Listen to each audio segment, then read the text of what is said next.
The furry community has gone crazy over a recent horror game called Indigo Park, which features a raccoon character that I've seen so much art of over these past few days of me writing this. This has given me the idea to look at all the gaming mascots that are anthropomorphic or furry as of recent and discuss them in the games themselves in this video. The games I'll be mentioning in this video will either be featuring an anthro character that represents the game, or has you playing as an anthro character. It doesn't mean that the game is made by a furry or is meant for furries, for those who may be confused.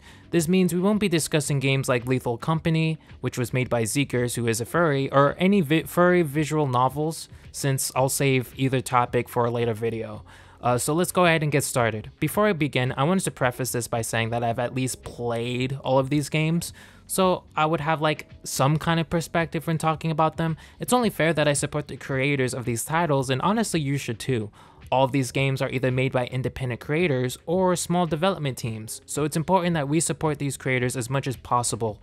Plus, they're like really fun and they all provide unique experiences, so please buy any game you find interesting. Indigo Park. Developed by Unique Geese, who is a gaming YouTuber mainly known for his videos on Friday Night Funkin' until last year, where he made Indigo Park after playing Garden of Banban, which was such a bad game that he literally remade it in a week.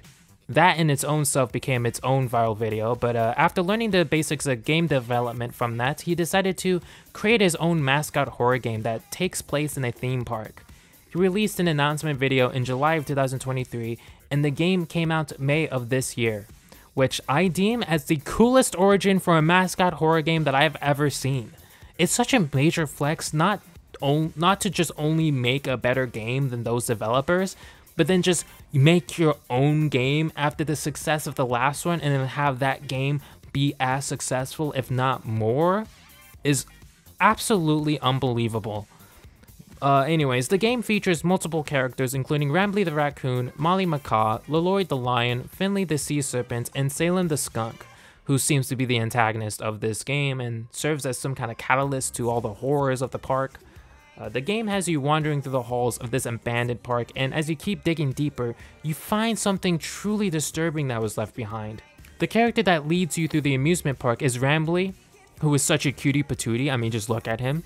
He's so animated, unlike any mascot horror character. It's honestly such a fresh breath of air, and what makes this game stand out from all the other horror games on the internet. He's funny, he's cute, he's all the things you would want in a character like this. I love the simplistic design and a cartoony voice, as it truly adds to the character that I will forever see as iconic in mascot horror. Even if the game itself isn't anything crazy. I mean, it is the guy's second game.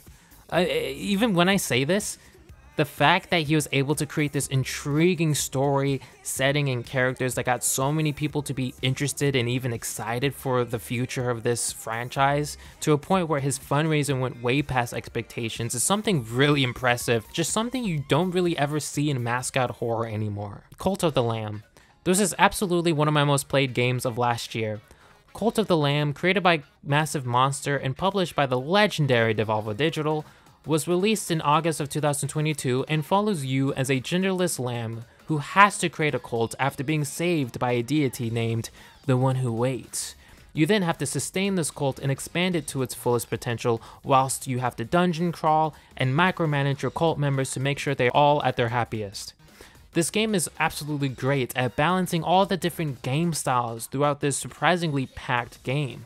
It truly has a lot to offer, with the many ways you can expand your cult with different buildings that serve different purposes and ways to gain from the members in this cult. The dungeon stuff is also pretty dynamic, with the ever-changing weapon cycles and different biomes providing different experiences and enemies to fight. The newest update as of right now is called Sins of Flesh, and that added sex, which was like a meme for this game, and the people behind this game handled it very well. There's just something about this game and its marketing that is done in such a stupid but yet fun way. Here's this image of the Angry Bird making out with a lamb that their Twitter posted, because this is their marketing, and it's fucking working. The sex just being an example of the type of stuff this game is just adding. There's just so many other different things that you can do, and it's all incredibly fun and interesting to just be a part of. And all the different things you do mainly benefit the people who are in your cult, even if it sometimes can be deemed as negative by them. Sometimes they don't even benefit from your actions, as you can be as selfish as you want in this game. It's a cult after all. There's an option to sacrifice your cult members, which gives you points that you can use to level up. The many different paths you can go on in this game is truly endless, and with the many things you can add to your cult, you'll probably never get bored or run out of things to do in this game. Brok the Investigator. Developed and self-published by Cat Games and released in 2022, Brok the Investigator is a story-driven game that mixes a point-and-click adventure with a beat-em-up, with a hint of puzzles and platforming. This game just kind of has it all, with an intriguing setting and likable character. You follow this PI, aka private investigator, a detective, and part-time boxer named Brok, who lives in this world that blends cyberpunk with this post-apocalyptic theme as a set piece for great storytelling and commentary on capitalism and its effects on people. The game looks absolutely amazing with the way it's drawn, as it has this distinct Saturday morning cartoon look. This story has been seen before, but the difference comes with the protagonist's characteristics. Usually in media involving detectives and sci-fi, the protagonist has a very negative perception of the world, which ends up bleeding into their interactions with other people. Brok, on the other hand, may have a negative view in the world that he lives in, but he never lets it affect how he interacts with the people around him. It actually inspires him to try his best to help the people around him without any hesitation. In the first second of this game, you try your hardest to get this homeless guy to move in with him and his son, even when he told him, like, no thank you, I'm good. He just wants to help whoever he can, which makes you really root for the guy in a world that's just slowly rotting from the inside. There are other gameplay elements, and this game really intrigued me, but unfortunately this was the game that I played the least, so I haven't really gotten the chance to see everything that this game had to offer. But don't worry, because I'll try to find another opportunity in the future to go into this game a bit deeper. Another Crab's Treasure. Okay, before you say anything, the characters in this game, some of them are anthro, and they do count as furry, so this is a furry game. Or I guess if you want to be technical, it's like a marine furry game, whatever the fuck that's called. It doesn't matter, okay? Another Crab's Treasure, developed and self-published by Aggro Crab and released in April of 2024. I saw this game blow up on TikTok because of its soundtrack, which is absolutely great in how it can do so much with the simplistic design. This game is a Souls-like open-world-ish game where you have to constantly fight, with your only way of defense being whatever shell you can find at the time for the crab you're playing as. The protagonist you play gets kicked out of his own shell and is forced to fight back in order to get his original shell back. It's a simple premise which allows the story to go in a ton of places, and the protagonist is pretty funny as the story continues, where he has to acclimate with the surroundings and is basically forced to fight and kill everything he sees, which comes with hilarious encounters and dialogue. The places in this game are stunning to look at, which is funny when considering how dark and gray Souls-like games tend to be sometimes. We have this game that is just colorful and filled with interesting set pieces that have to do with coral reefs or other ocean stuff.